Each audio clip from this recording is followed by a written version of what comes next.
Se você entrar nessa vila afastada, você nunca mais irá sair, pois essas criaturas estarão ao seu redor, porque essa é a primeira parte da série From e eu sou EF, o explorador da floresta. Então vamos recapitular.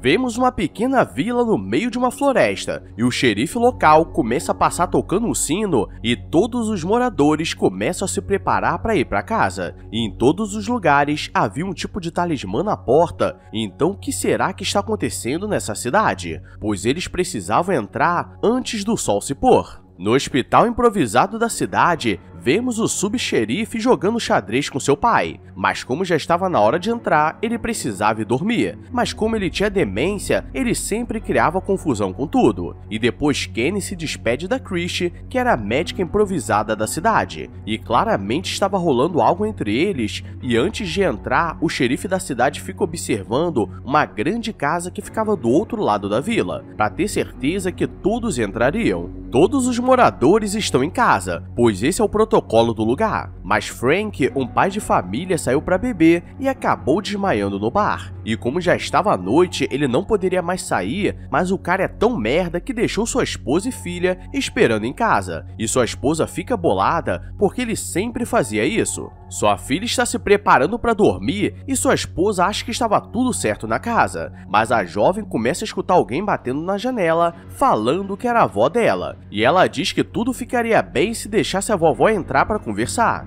E a mãe tenta chegar a tempo para impedir, mas a jovem abre para a velha, que se transforma em um bicho bizarro. Eita porra! No dia seguinte, Frank sai do bar achando que nada aconteceu, mas todos os moradores estavam em frente à sua casa e o xerife Boyd fica nervoso e o leva para ver o que aconteceu. E sua família estava toda destruída, e as criaturas simplesmente arrancaram todos os órgãos internos, e tudo isso porque ele não parava de beber e não pregou a janela do quarto da filha. E aqui vemos dois erros. O primeiro é Mequetrefe, que é muito burra e garoteou, e a segunda é o pai, que agora não é mais pai. Na estrada está uma família feliz se preparando para fazer uma viagem de férias, e a irmã mais velha fica assustando o mais novo, falando que ele seria pego por alguns monstros. E ele começa a ficar com medo e a mãe começa a mimar o filho, falando que ele estaria protegido. E é assim que esses jovens crescem meio merda. E no meio da estrada eles encontram um grande tronco e pelo tamanho não teria como mover. E do nada começam a aparecer vários corvos no local, como se estivessem sinalizando algo. Então Jimmy, o pai da família, diz que pegarem um outro caminho e galera, o mais lógico seria entrar no mato e dar a volta, mas eles querem pegar uma outra estrada. Já avisei que vai dar merda isso. O xerife Boyd está fazendo sua ronda na cidade para garantir que não tenha acontecido mais nada, e ele vai até aquela casa afastada, mas ele não era bem-vindo no lugar, porque as regras eram diferentes, mas ele queria passar para ver seu filho, e ele estava no quarto pintando uma jovem porque ele tinha muito talento. E quando ele chega para falar com seu filho, vemos que o pai é um canela fina e ele é um morenaço mirim, mas os dois não se falavam muito por alguma divergência, e Boyd só queria avisar do enterro que aconteceria de tarde. A família chega na vila e percebe que era um lugar bem pequeno e assustador, pois todos os carros estavam com pneu furado, e as pessoas estavam olhando de forma estranha, e quando Boyd vê que tem uma família no carro, percebe que deu ruim, e ele pede para todos agirem normalmente, que ele que daria as informações. E Jimmy acha estranho porque estava sendo ignorado por todos, e Boyd diz que para sair dali, ele só precisa seguir a estrada que daria na rodovia principal. Mas quando eles seguem, todos ali já sabiam que algo iria acontecer, e precisavam manter a calma. Eles continuam seguindo a estrada até que chegam novamente na vila, e acham estranho porque não fizeram nenhuma curva, e eles continuam tentando e não entendem o que estava acontecendo porque já deram várias voltas, e o xerife diz que estava na hora e manda pegar o fura-pneu. E quando o Jimmy está chegando na estrada, aparece um outro carro desgovernado e eles acabam sofrendo acidente e capotando no meio do mato.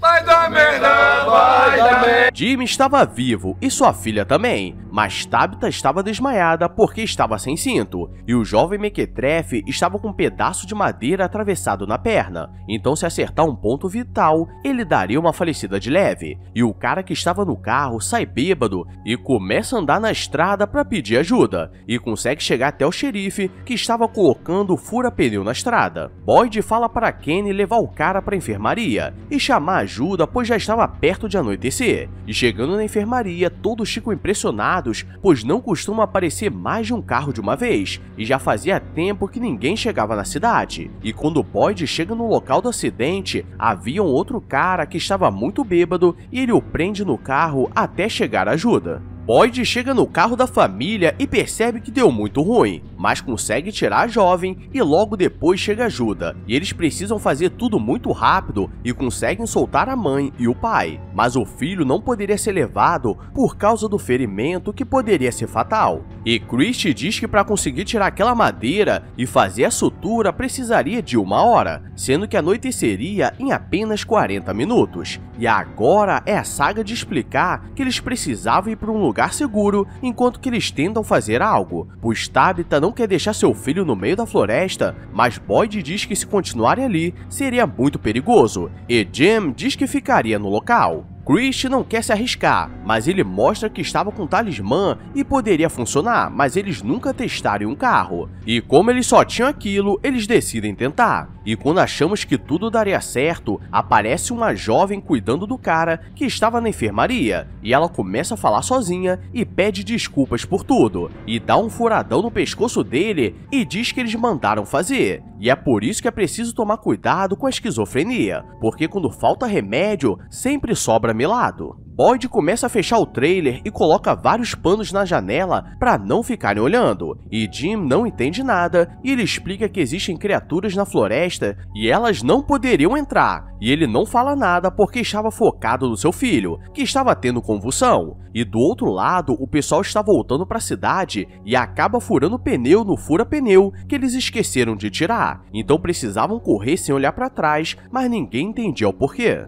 E galera, o mistério começou, e se você ainda não entendeu nada, relaxe porque eu também não entendi. Então deixa o like e se inscreve se for novo, porque esse mistério será misterioso. Agora vamos para a segunda parte. O jovem parou de tremer e Jimmy começa a escutar uma voz falando que veio ajudar, e era da ambulância, e ele tenta sair, mas Boyd diz que eram as criaturas tentando manipular, porque elas conseguem imitar as vozes. E para piorar, ainda começa a chover e o único lugar aberto é a casa comunitária, mas as criaturas estão chegando e eles não querem arriscar abrindo a porta, porque seria o fim de todos. E Kenny tenta dar um tiro de aviso, mas não tem nenhum efeito nelas, e a chefe do local abre a porta a tempo. Ela manda amarrar Julie e Tabitha, porque não eram do local e não poderiam arriscar, e eles dizem que quando as duas conseguirem se acalmar, tudo seria explicado, mas eu acho meio difícil ficar calmo quando tudo isso está acontecendo. E no carro, Boyd diz que essas criaturas estão nessas florestas há muito tempo, mas ninguém descobriu o que elas são, mas sempre que tiverem um talismã, elas não conseguem entrar se as portas e janelas estiverem fechadas, e Jim não sabe se acredita.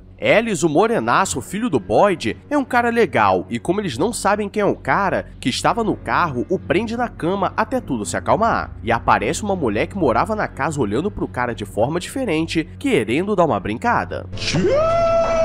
Donna leva a Tabitha para um quarto particular e diz que a soltaria se ela se acalmasse, escutasse o que estava acontecendo, e ela diz que sua filha estava segura, e enquanto isso, Julie está na cozinha e um cara muito suspeito aparece, e diz que veio para pegar uma lata de pêssego, e ela fica desesperada, mas a jovem que Ellis gostava de desenhar aparece e diz que ela ficaria bem e a soltaria para mostrar um lugar legal. Ela é levada até o quarto do Ellis, estava cheio de desenhos que ele fazia, e ela diz para olhar pela janela, porque mesmo nesse lugar cheio de monstros, dá para conseguir tirar algo positivo, e as duas começam uma amizade. E no carro, Jimmy está preocupado, porque ele não quer acreditar nessas criaturas, mas elas começam a andar por cima do carro, e se aquele talismã cair e quebrar, eles estariam ferrados. Mas agora tudo estava certo, porque eles conseguiram tirar a madeira da perna do Mequetrefe e só precisavam fazer os pontos, e depois de alguns minutos, o jovem acorda bem. Na casa, a Donna começa a explicar para Tabitha que o local tinha um mistério, pois depois que você entra, não consegue sair, e a primeira noite sempre é pior, mas com o tempo se acostuma. E ela conta como foi sua primeira vez, porque ela estava viajando com sua irmã quando viu a mesma árvore na estrada, e decidiu pegar um atalho, e todos que paravam naquele lugar se deparavam com aquela árvore, e ninguém sabia quem colocou, mas com certeza era uma armadilha. Aquela jovem que escuta vozes vai para casa casa e seu irmão pergunta se ela estava bem, e ela começa a dizer que as vozes mandaram ela fazer aquilo e ele não entende nada. E ela diz que precisava parecer que foram as criaturas, e na enfermaria ela abriu a porta do lugar e tirou o talismã, e as criaturas conseguiram entrar. O problema é que o pai do Kenny estava ali, então acho que vocês já entenderam o que aconteceu. O dia amanhece e agora todos estavam mais calmos, mas Kenny viu o estrago na enfermaria e agora estava com raiva no coração. E a jovem que fez isso pede pro irmão não falar que foi ela, porque foram as criaturas que mandaram. E galera, pode até ser meu irmão, mas para eu levar 37 facadas de leve, só preciso olhar pro lado errado. E Boyd apaga a marcação porque já estavam há 3 meses sem incidentes, e o jovem Mequetrefe começa a enxergar coisas estranhas.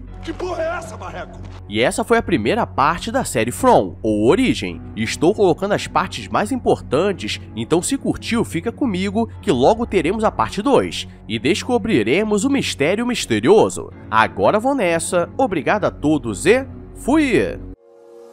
I walk a lonely road, the only one that I have ever known. Don't know where it goes, but it's home to me and I walk alone.